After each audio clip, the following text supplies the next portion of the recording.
Students, आज की इस वीडियो में हम लोग डिस्कस करेंगे सीयूईटी एलएम पीजी के लिए फैमिली लॉ, कॉन्ट्रैक्ट्स और टॉर्ट्स के मोस्ट इंपॉर्टेंट एमसीक्यूज को।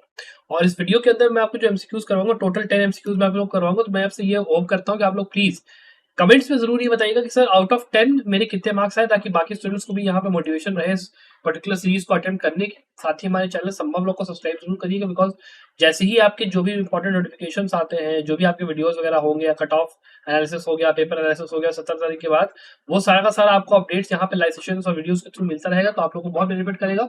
तो प्लीज चैनल को सब्सक्राइब जरूर करिएगा, और साथ ही में व्हाट्सएप और टेलीग्राम ग्रुप पे भी यहाँ पे हमारे को ज्वाइन करिएगा जरूर। वहाँ पे आपको सारे पीडीएफ वगैरह जो होते हैं मिल जाते हैं।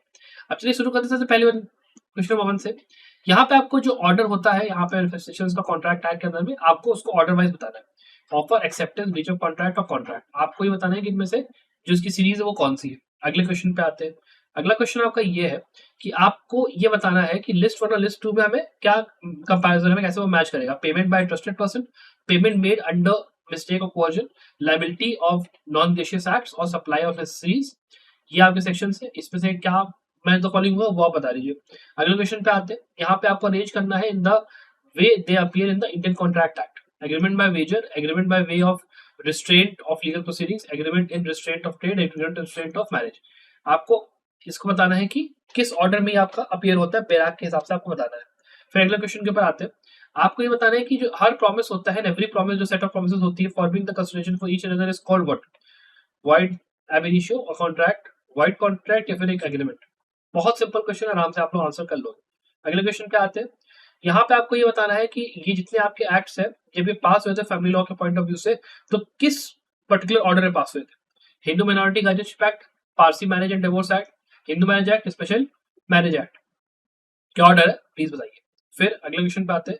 यहाँ पे आपको मैच द फॉलोइंग करना है। Hindu marriage act, Indian divorce act, protection of women of domestic violence act, special marriage act, और ये आपकी डेट्स है।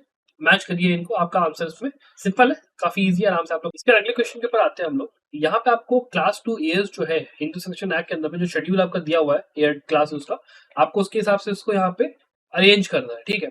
सन्स डॉटर्स सन, डॉटर्स सन्स सन, डॉटर्स सन्स डॉटर और सन्स डॉटर्स डॉटर। अब आपको ये बताना है कि इसमें से जो शेड्यूल है उसमें पहले कौन आएगा, बाद में कौन आएगा, फिर बाद में कौन आएगा, उसके हिसाब से प्लीज बताइए। उसके क्वेश्चन नंबर 8 पे आते हैं। दयाभागा स्कूल जो होता है वो मिताक्षरा से किस चीज पे डिफरेंशिएशन रखता है। गार्जियनशिप में, इनहेरिटेंस पार्टीशन, स्त्रीधन या फिर मैरिज में। और मैं आप लोग से फिर से रिक्वेस्ट करूंगा, आप लोग प्लीज नीचे जाके कमेंट जरूर लिखिएगा सर आउट ऑफ 10 आपके कितने मार्क्स है। That is very important. Question 9 पे आते हैं। एच और डब्ल्यू ने एक दूसरे से शादी करी। एच ने यहाँ पे डिवोर्स डिग्री ऑब्टेन करी फ्रॉम अ फैमिली कोर्ट।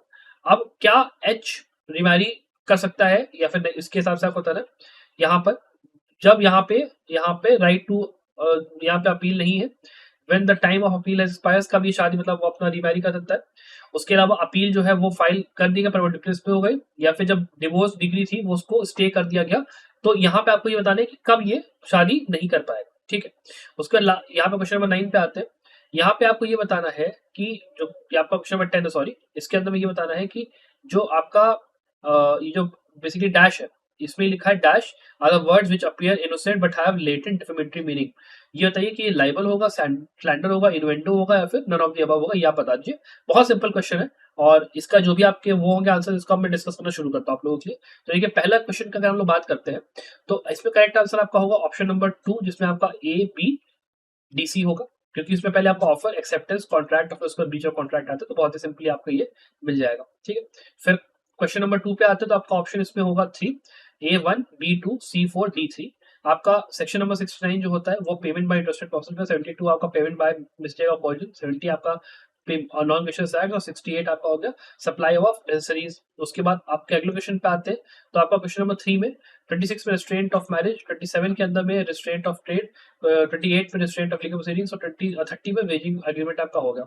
उसके बाद क्वेश्चन नंबर 4 पे आते हैं आपका डी में। ऑप्शन नंबर डी हुआ एग्रीमेंट। इसके अंदर में सेक्शन 2 ही डिफाइन करता है एग्रीमेंट को, जिसमें कि वो ये कहता है कि it's a contract rises when agreement is enforceable by law. 2H में सीधे दिया हुआ है। उसके बाद आपका अगले क्वेश्चन आता है क्वेश्चन नंबर 5 पे। आपका ऑप्शन यहाँ पे बी डी सी ए है। यहाँ पे पहले आपका 1936 में पारसी मैरिज एक्ट, 1954 में स्पेशल मैरिज एक्ट, 1955 में हिंदू मैरिज एक्ट, 1956 में हिंदू माइनॉरिटी गार्जियनशिप एक्ट आपका आया था। उसके बाद आपका अगले क्वेश्चन पे आते हैं match the following. Hindu marriage act 1955, Indian divorce act 1969, domestic violence act आपका 2005 और स्पेशल मैरिज एक्ट आपका 1954, तो आपका ऑप्शन नंबर 2 इसका आंसर होगा सीधे सीधे। फिर आपका अगले क्वेश्चन पे आते हैं, तो यहाँ पर आपका ऑप्शन हो जाएगा 1 ए डी बी सी। ये आपका जो शेड्यूल आपका दिया हुआ है हिंदू सेशन एक्ट के अंदर में क्लास 2 ईयर्स का, उसके हिसाब से आपका ये ऑर्डर दिया हुआ है, तो इसके हिसाब से ये आपका आंसर होगा। फिर अगले क्वेश्चन पे आते हैं, आपका इसमें आपका जो ऑप्शन होगा वो ऑप्शन नंबर 2 होगा कि जो मिताक्षरा होता है उसके अंदर में इनहेरिटेंस और पार्टीशन जो होती है वो आपकी डिफरेंशिएशन होती है। मिताक्षरा में क्या होता है कि जो बर्थराइट होती है, बर्थराइट से आपका एंसेस्ट्रल प्रॉपर्टी में वो होता है, और दयाभागा में क्या होता है कि जो राइट आपका अराइज करता है वो आपके फादर की डेथ के बाद अराइज करता है, तो ये डिफरेंस बेसिकली दोनों में होता है। उसके बाद क्वेश्चन नंबर 9 पे आते हो, तो आपका ऑप्शन 4 इसका आंसर है कि जब जो डिवोर्स डिक्री है जब उसको स्टे अगर कर दिया गया है तो वहां पे रीमैरिज अलाउड नहीं होगी, बिकॉज डिक्री को ही स्टे कर दिया गया है एपिलेट कोर्ट्स के द्वारा में। इस वजह से आपका जो डिवोर्स है वही इटसेल्फ अभी रुक गया, डिवोर्स आपका प्रोसीडिंग्स मतलब वहीं पे थम गई, जिस वजह से ये आपका आंसर रहेगा। इसके आपका जो लास्ट क्वेश्चन है क्वेश्चन नंबर 10, उसके अंदर सीधे सीधे आपका आंसर होगा इन्वेंडो, बिकॉज इसमें जो वर्ड्स ऐसे होते हैं जो कि लेटेंट होते हैं लेकिन कोई वो नहीं होता, तो इन्वेंडो ही आपका कहलाता है। तो बहुत ही सिंपल इसका आंसर है। अपार्ट फ्रॉम दिस प्लीज आप लोग नीचे कमेंट्स जरूर से जो क्वेश्चन मैंने करवाए इनका आंसर आप लोग जरूर से दीजिएगा और अपना स्कोर जरूर मेंशन करिएगा ताकि बाकी स्टूडेंट्स को भी यहाँ पे मिले थोड़ा सा मोटिवेशन और उसको सॉल्व करने के लिए। अपार्ट फ्रॉम दिस अगर आपको वीडियो पसंद आए वीडियो को लाइक और शेयर जरूर करिएगा। I wish you very best of luck for success.